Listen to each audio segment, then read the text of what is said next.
ಗುರುಜಿ ಈಗೇನು ತಿಳಿಸ್ಕೊಡ್ತಾ ಇದ್ದೀರಾ? ನಾವು ಈ ಕೃಷ್ಣ ರಹಸ್ಯದಲ್ಲಿ ವಿಶೇಷವಾಗಿರ್ತಕ್ಕಂಥ ಅನುಗ್ರಹವನ್ನು ಪಡಿಬೇಕು. ಬನ್ನಿ ಶ್ರೀಕೃಷ್ಣ ರಹಸ್ಯದಲ್ಲಿ ಕೃಷ್ಣನ ಸ್ವಾಗತ ಮಾಡೋಣ.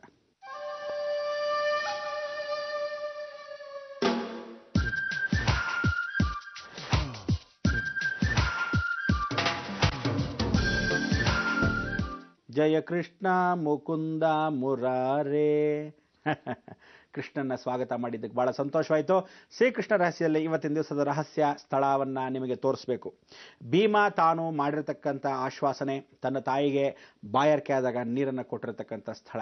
ಈ ಸ್ಥಳವನ್ನು ವಿಸ್ತಾರಣವಾಗಿ ನೀವು ನೋಡಬೇಕು. ಇದು ಜೀವನ ಚರಿತ್ರೆಯಲ್ಲಿ ಬರೆದಿರ್ತಕ್ಕಂಥ ಪುಟ. ಯಾವ ಮಾಧ್ಯಮದಲ್ಲೂ ತೋರಿಸದೇ ಇರತಕ್ಕಂಥದ್ದು, ಮೊಟ್ಟ ಮೊದಲ ಬಾರಿಗೆ ಜಿ ಮಾಧ್ಯಮದಲ್ಲಿ ತೋರಿಸ್ತಾ ಇರತಕ್ಕಂಥ ವಿಚಾರ. ಆದ್ದರಿಂದ ನೀವು ಈ ಸ್ಥಳಕ್ಕೆ ಪ್ರತ್ಯೇಕವಾಗಿ ನೋಡಬಹುದು. ಜೀವಂತ ಸಾಕ್ಷಿಯಾಗಿರ್ತಕ್ಕಂಥ ಅವನ ಬೀಸೋ ಕಲ್ಲು ತಾಯಿಗೆ ಪೂರ್ತಿಯಾಗಿ ತಲೆನೋವು ಬಂದಾಗ ಅವನೇ ಬೀಸ್ತಾ ಇದ್ದ ಭೀಮ. ಅದಾದ ಮೇಲೆ ತಾಯಿಗೆ ಬಾಯಾರಿಕೆ ಆದಾಗ, ಹೆಚ್ಚಿನ ನೀರಿಗೆ ಬೇಕಾದಾಗ, ಯಾವ ಕಾಲಕ್ಕೂ ಕಷ್ಟವಾಗಿದ್ದಾಗ ಅಲ್ಲಿರ್ತಕ್ಕಂಥ ಗಾಣವನ್ನು ತೆಗೆದು, ಅಂದರೆ ಹಸುಗೇನೋ ಗಾಣವನ್ನು ಹಾಕಿದ್ವಾ ಅನ್ನೋ ಥರ ಇರಲ್ವಾ, ಹಾಗೆ ರಾಟೆಯನ್ನು ತೆಗೆದು, ಆ ಬೀಸೋ ಕಲ್ಲಿಗೆ ರಾಟೆ ಇರುತ್ತೆ, ಆ ರಾಟೆಯನ್ನು ತೆಗೆದು ಹೀಗೇ ಗುದುತ್ತಾನೆ. ಭೂಮಿಯಲ್ಲಿ ಬಂದಿರತಕ್ಕಂಥ ನೀರು ಇವತ್ತು ಶಾಶ್ವತವಾಗಿದೆ. ವೇಣುಗೋಪಾಲ ಸ್ವಾಮಿ ಅಲ್ಲೇ ದರ್ಶನವನ್ನು ಕೊಡ್ತಾನೆ. ಸಂತೋಷವಾಗತಕ್ಕಂಥ ಈ ಕ್ಷೇತ್ರ ಇವತ್ತಿನ ದಿವಸ ನಶಿಸಿ ಹೋಗೋದಿರಲಿ. ಅಲ್ಲಿ ಯಾರೋ ಬಂದು ಕಬಳಿಸ್ಕೊಂಡು ಕೇಸ್ ಹಾಕಿ, ನಂದೇ ಕಣೆಯ ಜಾಗ ಇದು ಪೂರ್ತಿ ಅಂತ ಇಟ್ಕೊಂಡಿದ್ದಾನೆ. ಯಾರದು ಅಲ್ಲದ ಜಾಗವನ್ನು ನನ್ನದೇ ಜಾಗ ಅನ್ನೋ ಇಂಥ ಜನಗಳು ಇರ್ತಾರೆ. ಆದ್ರಿಂದ ಇವರಿಗೆ ಕಾದಿದೆ ದಂಡಂ ದಶಗುಣಂ ಭವೇತ್. ಅವನಕ್ಕಿಂತ ಬಿಟ್ಟು ನೀವು ದರ್ಶನವನ್ನ ಮಾಡೋಣ, ನಡೀರಿ.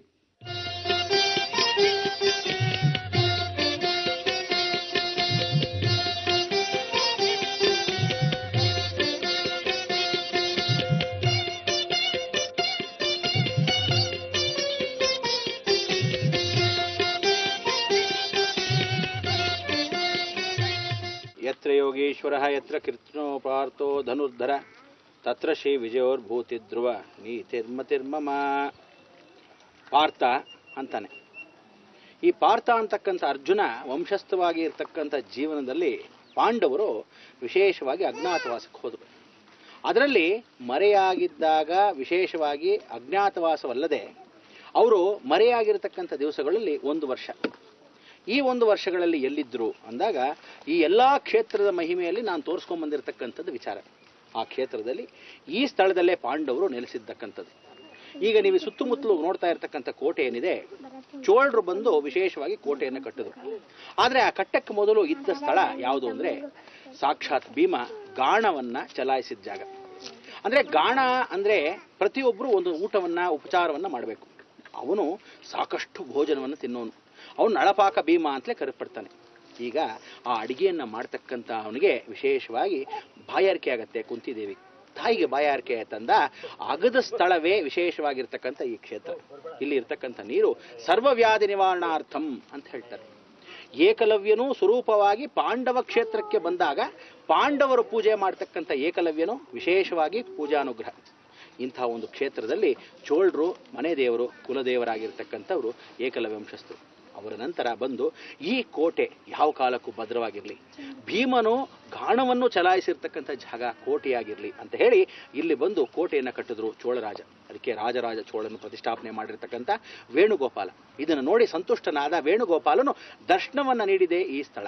ಈ ಸ್ಥಳದಲ್ಲಿ ಆ ರಾಜರಾಜ ಚೋಳನಿಗೆ ವಿಶೇಷವಾಗಿ ಕೃಷ್ಣ ಏನು ಮಾಡ್ತಾನೆ, ಹೋಗೋ ನಿನಗೆ ಒಂದು ವಿಶೇಷವಾಗಿರ್ತಕ್ಕಂಥ ಅನುಗ್ರಹ ಕೊಡ್ತೀನಿ ಅಂತೇಳಿ ಕಂಚಿನ ರಥವನ್ನ ದಾನವಾಗಿ ಕೊಡ್ತಾನೆ. ದಾನವಾಗಿ ಕೊಟ್ಟಿರ್ತಕ್ಕಂಥ ಕಂಚಿನ ರಥ ಇದೇ ಕ್ಷೇತ್ರದಲ್ಲಿ ನೆಲೆಸಿದೆ. ಒಳಭಾಗದಲ್ಲಿರ್ತಕ್ಕಂಥ ರಥ ಗಾಣ ಸ್ವರೂಪದಲ್ಲೇ ಇದೆ.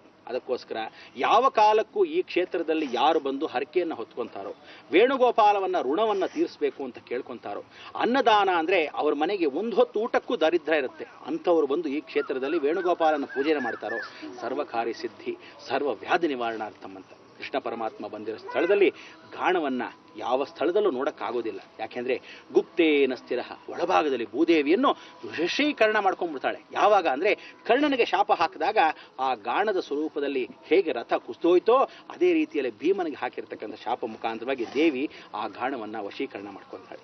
ಈ ಕ್ಷೇತ್ರವೇ ಒಳಭಾಗದಲ್ಲಿ ಯಾವ ಕಾರಣಕ್ಕೂ ಯಾರಿಗೂ ಸಿಗದೇ ಇರಲಿ ಅಂತ ಆ ಕಂಚಿನ ರಥ ಒಳಭಾಗಕ್ಕೆ ಹೊರಟೋಗುತ್ತೆ. ಅದಕ್ಕೆ ನೋಡಿ ಕ್ಷೇತ್ರವು ಹೇಗಿದೆ ಅಂದರೆ ಗಾಣದ ಆಕಾರದಲ್ಲೇ ಇರತಕ್ಕಂಥ ಕೋಟೆ, ಸ್ಥಳದಲ್ಲೇ ನಿವಾಸವಾಗಿರ್ತಕ್ಕಂಥ ಅನುಗ್ರಹ. ಒಳಭಾಗದಲ್ಲಿ ಅಶ್ವವು ಪ್ರತಿಷ್ಠಾಪನಾ ಪೂರ್ವಕವಾಗಿ ಅಶ್ವಗಳು ಬಹಳಷ್ಟು ವಾಸವಾಗಿತ್ತು.